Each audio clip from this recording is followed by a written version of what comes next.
কুড়িগ্রামের নাগেশ্বরী উপজেলার বেসরকারি স্কুল, কারিগরি, মাদ্রাসা ও কলেজের শিক্ষক কর্মচারীরা ন্যায্য দাবি বাস্তবায়নের লক্ষ্যে কর্মবিরতি, বিক্ষোভ মিছিল ও প্রতিবাদ সমাবেশ করেছেন।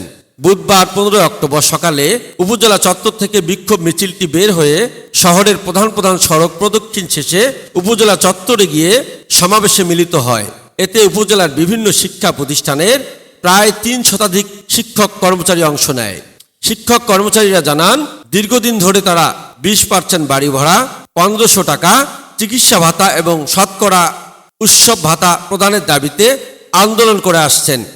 কুড়িগ্রাম জেলা বিএনপি সাবেক সফল সাধারণ সম্পাদক ও সাবেক সংসদ সদস্য এবং বিএনপি জাতীয় নির্বাহী কমিটির সদস্য আলহাজ সাইফুর রহমান রানা এর সাথে শিক্ষকরা কুশল বিনিময় করেন।